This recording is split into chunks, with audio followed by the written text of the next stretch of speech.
Meus amados irmãos, a paz do Senhor. Hoje, 17 de fevereiro, né? Estamos chegando à metade da revista, hein? Metade da revista.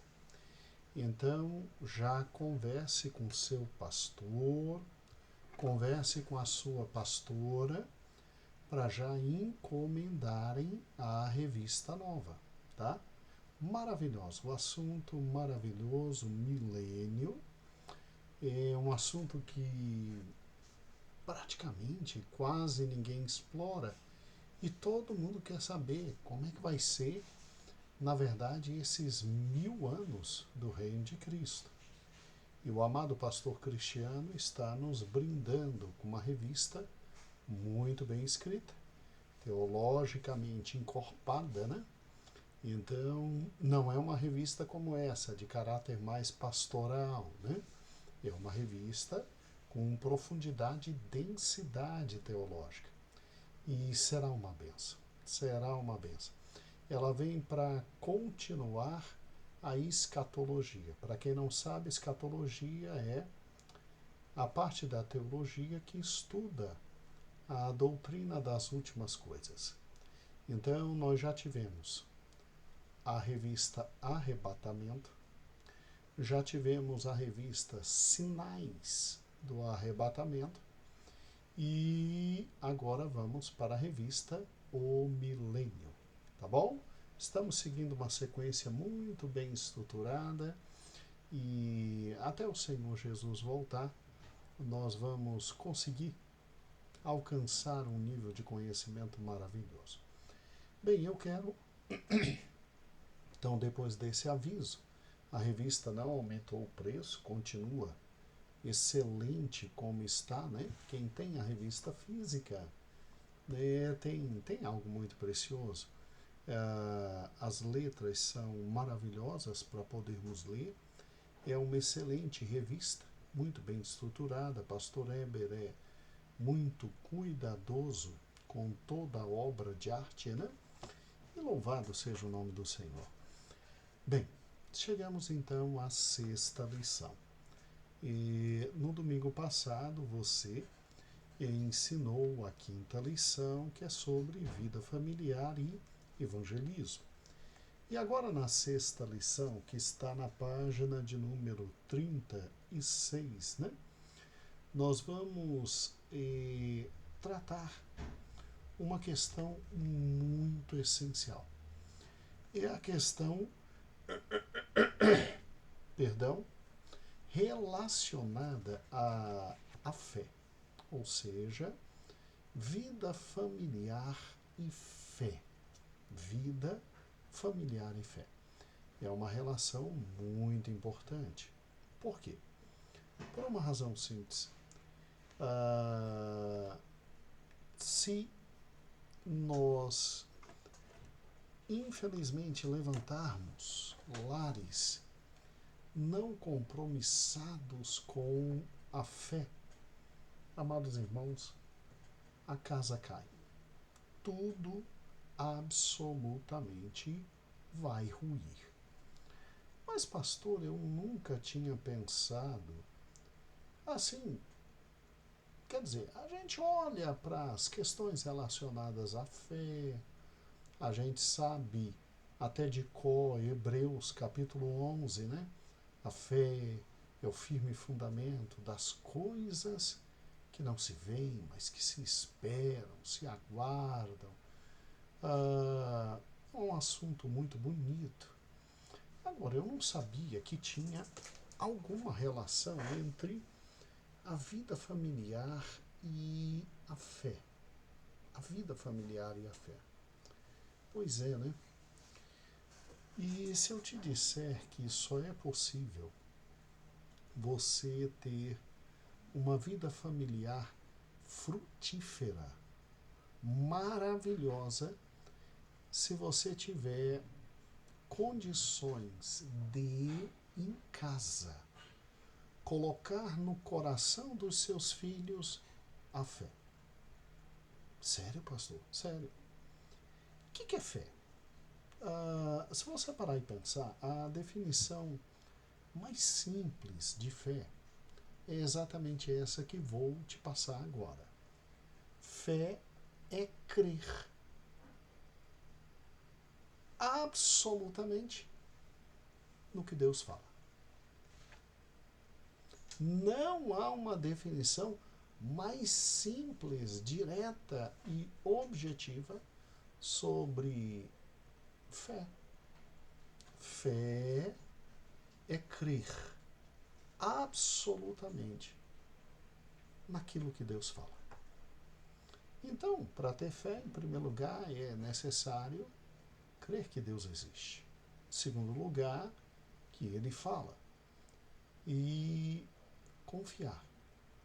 Mesmo que tudo aparentemente esteja em desacordo com aquilo que Ele falou, fé é confiar absolutamente em tudo que Deus fala. E não é possível ter um lar feliz sem a fé. Ter um lar feliz sem a fé. E em razão desta sublimidade, desta relação fé e família, que eu comecei essa lição trazendo para os meus amados irmãos um exemplo muito negativo do que é a vida de alguém que não tem fé, que não acredita que Deus existe, que não crê que Ele possa falar, e aí é óbvio, leva a vida como se Deus não existisse. Não foi à toa que aqui no início da lição, na introdução, eu trago literalmente a história de um homem público, um juiz, que deveria estar na sua terra recebendo todo o povo, ouvindo as demandas do povo e, em ouvindo as demandas do povo, realizando aquilo que ele tinha que realizar, fazendo aquilo que ele tinha que fazer, que é o quê? Julgar as demandas. E aí a palavra de Deus diz, e isso está exatamente em Lucas capítulo 18, né? Desde o primeiro versículo, eu peguei o versículo 8 como grande tema, e você vai entender a razão disso.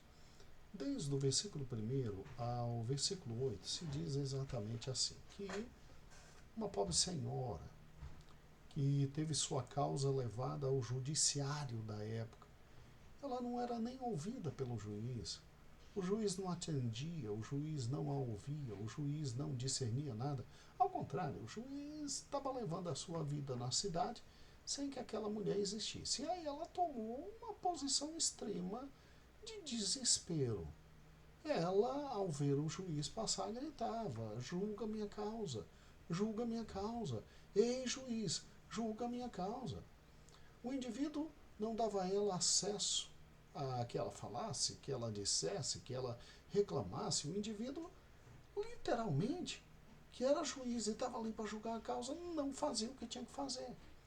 E ela, em desespero, ela disse: julga minha causa, pelo amor de Deus, julga minha causa, julga minha causa, julga minha causa.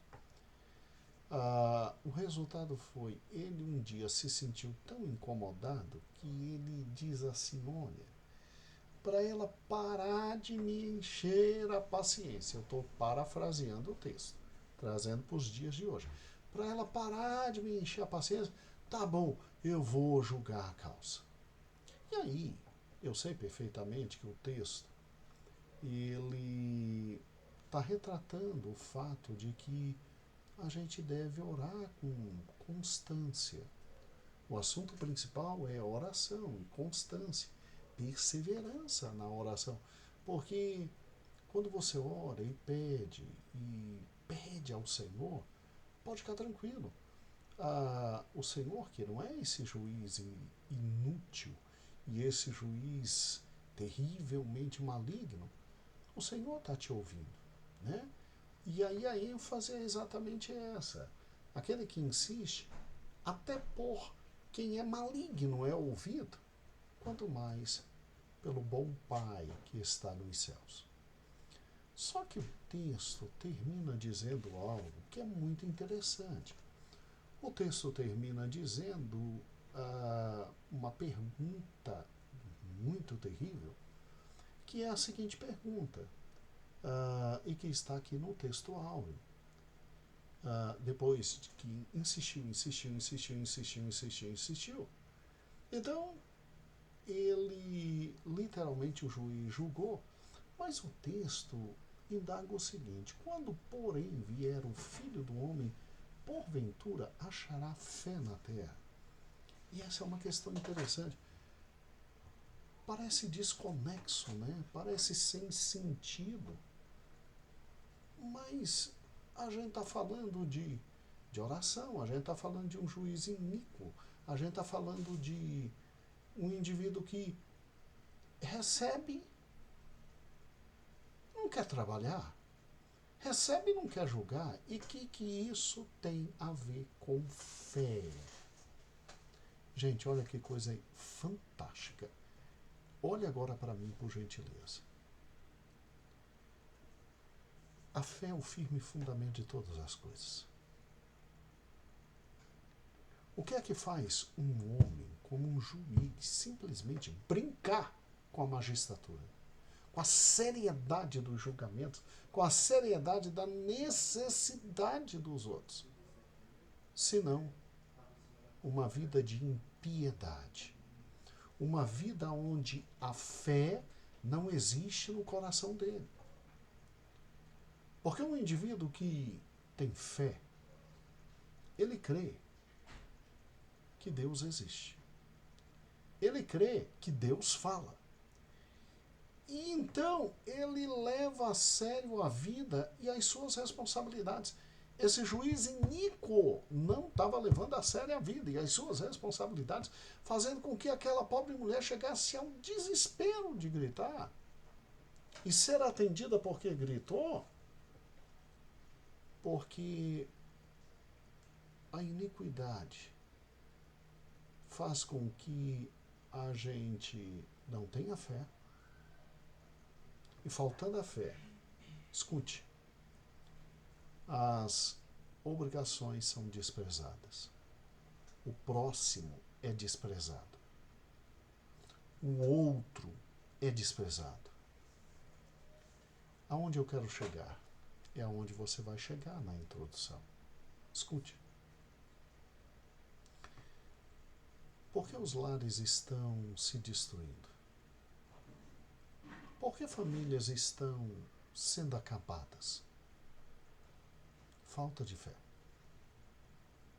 Falta da consciência de que Deus existe. De que Deus me deu obrigações enquanto pai, enquanto mãe, enquanto filho. E que eu tenho que ter na mente que eu tenho que viver de acordo com essas obrigações. Vamos lá. Porque a maioria dos casamentos se desfazem. É por incompatibilidade de gênios? Não. É por falta de fé. É por ouvir a palavra de Deus e não acreditar na palavra de Deus e quererem viver da forma como querem viver. A palavra de Deus dizia para aquele juiz, é para você julgar. Ele não estava nem por aí com nada, ele não tinha fé. Então, o que a falta de fé traz dentro de um lar? Porque a fé nos traz a confiança de que Deus existe, de que Ele fala, e que nós temos a atender a sua voz e viver de acordo com a palavra dele. Porque fé, como eu te disse, é crer absolutamente no que Deus fala. Então você já imaginou o que a falta de fé dentro de uma casa? É construir uma casa onde não se leva Deus e a sua existência a sério. Não se leva a palavra dele a sério. Se tenta viver de acordo com qualquer coisa independentemente de Deus. Aonde isso vai dar? Isso vai dar na queda e na ruína. E aí, tal como esse juiz, que só era juiz em Israel, por uma razão simples, porque Deus tinha constituído juízes. Aí, tal como esse juiz, o pai e a mãe não creem em Deus, não procuram ouvir a voz de Deus e não procuram viver à luz da presença de Deus, não vão cumprir suas obrigações. Não vão viver em conformidade com aquilo que Deus fez e os planos para a família. A destruição de lares, irmãos, está hoje absolutamente, diretamente proporcional à falta de fé. Quando não se crer mais que Deus existe e que Ele fala e que a sua voz deve ser obedecida, se geram famílias para o fracasso. E é a coisa que o diabo mais quer, porque o primeiro grande, lindo projeto de Deus foi o casamento. Então, você entendeu por que eu botei esse texto? Porque assim como o juiz que não queria nada com nada, você pode ter um pai que não quer nada com nada. Assim como o juiz desprezava o outro, você pode ter um marido e uma esposa que desprezam os outros. Assim como você tem esse juiz que simplesmente não estava nem por aí, só ligava para si mesmo. Você pode ter uma casa onde todos não estão nem por aí um com o outro e só vivendo para si mesmo. E isso é produto da impiedade. A impiedade existe onde não há fé. E o que é fé? Fé é acreditar absolutamente na palavra de Deus. Então escute. Eu tenho que entender que o meu lar deve ser produto da palavra de Deus. Eu tenho que entender que a minha casa só vai chegar à felicidade completa se ela se submeter à palavra de Deus. Agora, o que é se submeter à palavra de Deus? É, em primeiro lugar, crer que Deus existe, que Deus fala e viver absolutamente de acordo com o que Ele fala. Pastor, que fantástico. Daí, só podemos entender um lar feliz e fundamentado na fé, porque o que é fé? Fé é crer absolutamente na palavra de Deus. Eu sei que há muito mais conceitos, mas eu estou dando um conceito simples, resumido, direto, objetivo e que alcança quase todos os aspectos do que é a fé. Fé é crer absolutamente na palavra de Deus. Então, nós precisamos aprender com quem tinha fé a erigir, fazer nascer um lar que tenha fé. E aí só pode se aprender com quem? Com o pai da fé, com Abraão. E aí, diríamos assim, jogada da lição, né? Porque aí nós vamos agora aprender a desenvolver a fé dentro do lar com quem é o pai da fé. E quem é o pai da fé? Abraão. Por isso que o texto todo é sobre Abraão, sua fé e as consequências disso. E vamos ser francos. Quem era Abraão, né? Daí o ponto número 1, na página 37. Primeiro, Abraão é um grande homem de Deus, um dos maiores patriarcas, e é um homem próspero. 1.1. Você pode ver que Deus prometeu a ele abençoá-lo, enriquecê-lo, e Deus cumpriu. No ponto 1.2, Abraão era um homem temente a Deus. Por quê? porque obedece a Deus.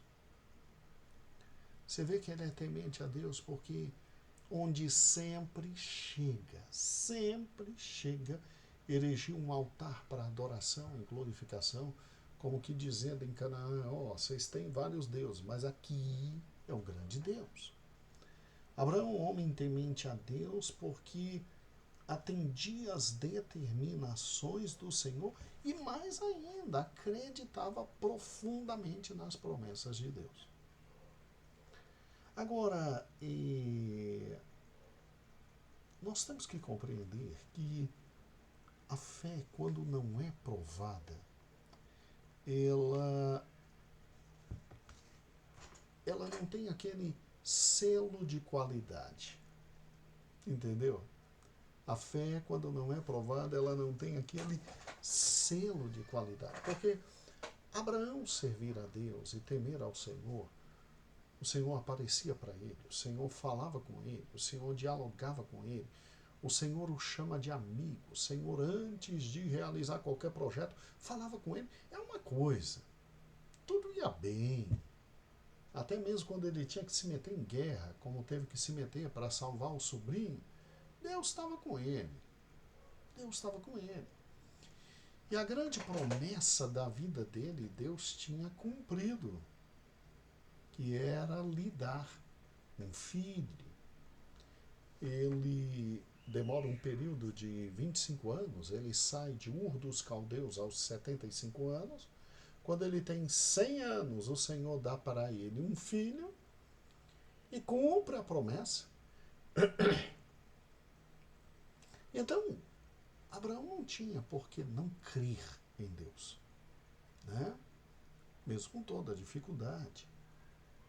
E ele poderia crer em Deus, porque para gerar em Sara, depois que Sara já não tinha mais possibilidade nenhuma de gerar nada,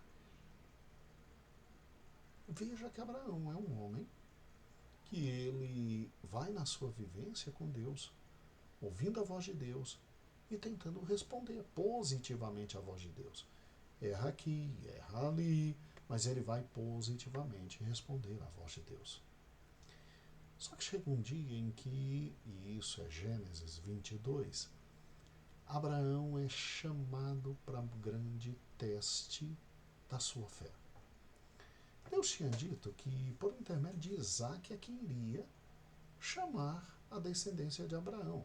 Inclusive, Deus fez questão de dizer a Abraão, ouve Sara, deixa Ismael ir embora, ele é o filho da escrava, porque é em Isaque que eu cumprirei as promessas na sua vida. Ou seja, em Isaque é que eu chamarei toda a sua descendência. E aí o que é interessante é que, então, Isaque era o centro do cumprimento da promessa de Deus. Em Isaque, Abraão teria netos, bisnetos, trisnetos, e a sua descendência seria incontável. Incontável. Seria como as estrelas dos céus e a areia do mar, né? Incontável. Hoje, quando a gente vê o cumprimento dessa promessa, a gente entende por que os judeus, eles não têm como serem contados na sua completude, porque eles estão espalhados no mundo inteiro. Alguns já estão voltando à Terra Prometida, a Canaã, mas a maioria está espalhada pelo mundo inteiro. É quase impossível contá-los na sua totalidade, né? Mas houve um dia na vida de Abraão em que Deus exige Isaque. Deus chega para Abraão e Deus diz, olha, vem cá, me dá teu filho, teu único filho, a quem tu amas, eu quero ele em sacrifício. Quando Abraão ouve isso, Abraão entende de forma cabal e sem sombra de dúvidas o que Deus estava querendo. Abraão já tinha sacrificado muitos animais para adorar o Senhor. Onde ele chegava, ele erguia um altar.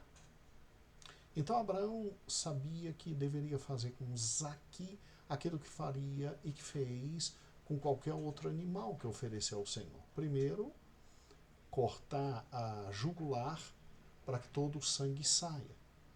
Depois de imolar Isaac, ou seja, retirar-lhe a cabeça, abrir do peito, aqui, ó, daqui, abrindo todo o peito, abrir Isaac todinho, retirar as entranhas, né, que fedem, né, e jogar fora e deixar Isaac ali assando o dia inteiro até que Isaac fosse consumido pelo sangue. Eu sei que parece para você algo horrível, né? Mas foi isso que Deus pediu para Abraão. E Deus não impediu Abraão de viajar 3 dias. Deus não impediu Abraão de subir ao Monte Moriá. Deus não impediu Abraão de amarrar Isaac. Deus não impediu Abraão de levantar o cutelo, mas Deus impediu Abraão de descer o cutelo e matar Isaac. A grande pergunta que se faz é: Isaac seria morto? Seria. Abraão mataria Isaac? Mataria.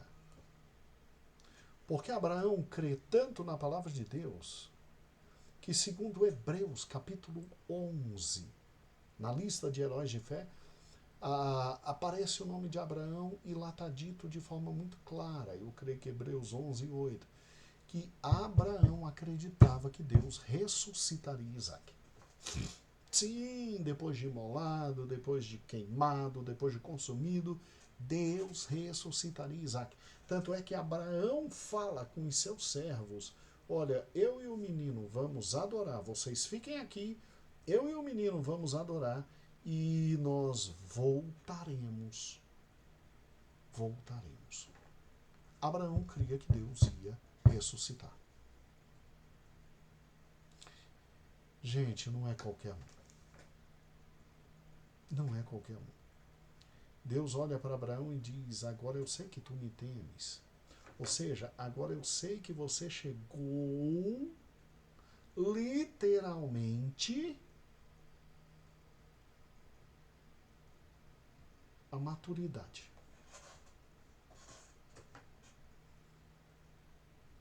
O que faz um homem fazer o que Abraão fez? A fé. E o que é a fé?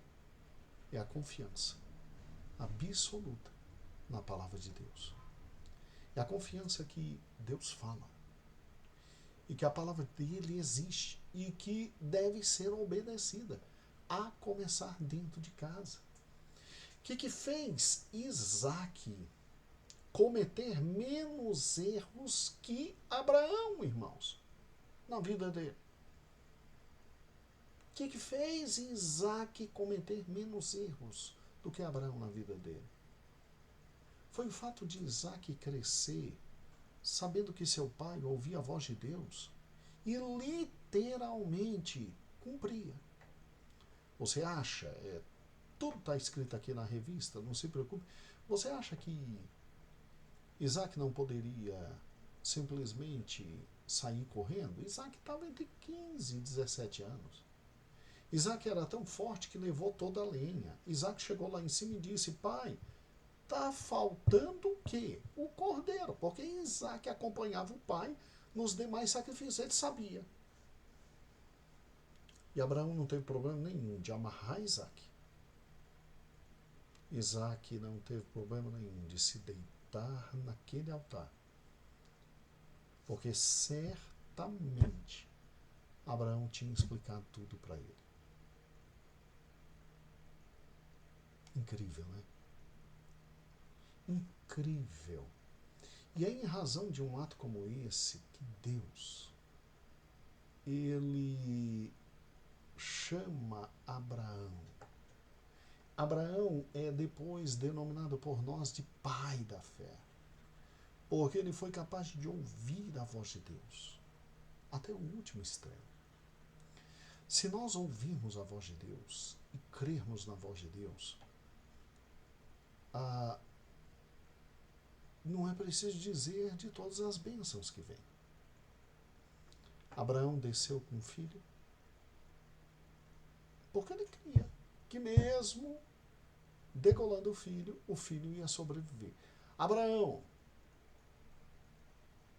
que esperou 25 anos para ter o filho, aos 100 anos teve o filho. Pensa comigo. Olha que interessante. Aos 75 anos, sai de onde? Fica 25 anos esperando. Abraão morre com 175 anos. Deus deu mais 75 anos para ele ter o filho. Gente, não é fantástico? Não é fantástico? Então, um pai e uma mãe que ouvem a voz de Deus e cumprem a voz de Deus, doam o que doer, ele de alguma forma está preservando os seus. Por quê? Porque Isaac também vai ouvir a voz de Deus. Você pode imaginar naquela tarde, naquela noite, naquela manhã, em que Isaac estava deitado esperando a morte, não foi só Abraão que ouviu a voz de Deus, dizendo: para, eu sei que tu me temes. Isaac ouviu a voz de Deus. Gente, não há nada mais fantástico no mundo, mais extraordinário no mundo, que pai e filho ouvirem a voz de Deus. E já imaginou um filho ouvindo a voz de Deus dizendo: parabéns, eu sei que tu me temes. Cara, não há nada mais impactante do que o próprio Deus falar e teu filho saber que Deus fala com você. De alguma forma, algum dia ele vai também dizer: olha, eu já ouvi Deus falar com papai e mamãe e eu sei a voz de Deus, eu conheço a voz de Deus, eu quero ouvir a voz de Deus também. Entendeu? Então, um pai que guia toda uma casa pela fé. E o que é fé? Fé é confiar absolutamente na palavra de Deus. Ele vai gerar filhos que também vão confiar na palavra de Deus. E não há nada mais seguro para um lar que confiar na palavra de Deus. Então, olha que interessante, isso tudo está aqui, né? No 1.3, na página 38, um pai, seu grande ensino. Leia várias vezes, E olha que lindo.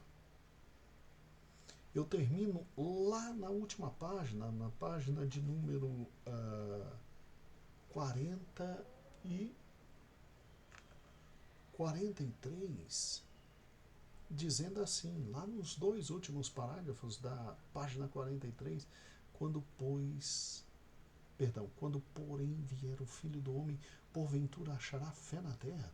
Vai achar, porque quando ele voltar, eu e minha casa não duvidaremos, nem de Deus, nem da palavra de Deus. Entendeu? De maneira alguma. Mas de maneira alguma. Olha, as circunstâncias podem estar absolutamente contrárias a tudo que Deus falou. Ele é Deus, Ele é Senhor de tudo. E nós vamos confiar na palavra dEle e vamos viver à altura da palavra dEle. Por isso que eu quero que você, nessa lição, não somente leia as perguntas que estão na página 44, que são fundamentais. Eu preciso que você leia com eles o ponto 2 todinho, que diz: 2005, meu lar desenvolverá uma relação profunda com a fé. Eu preciso que você leia essa parte. Aí você pega, tem calma e diz: irmãos, abra por gentileza, óbvio, eles vão estar acompanhando a lição, mas abra agora o ponto número 2. Vamos ler junto. Espera os idosos alcançarem. Pergunta, todo mundo achou? Está na página de número 43, vamos ler. E aí lê o ponto 2 todinho. É um pedacinho de uma página, é a página 43. E aí depois, faça as perguntas.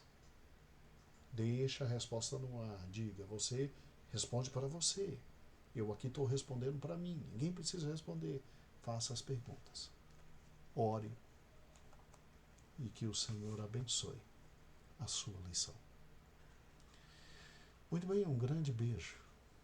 Que o Senhor te abençoe, te abençoe, te abençoe, te abençoe.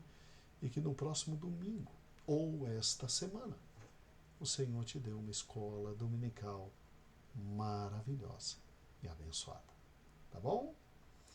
E eu já fiz no domingo passado na igreja, né? Mas apresente para eles, ó, no meio da revista, você tem a nossa leitura anual da Bíblia, em que a pessoa vai riscando dia 1, dia 2, dia 3, o capítulo que está lendo, né? A gente sempre manda aqueles quadrinhos, reforça isso, diz, gente, vamos ler a Bíblia, vamos ler a Bíblia, vamos ler a Bíblia, tá?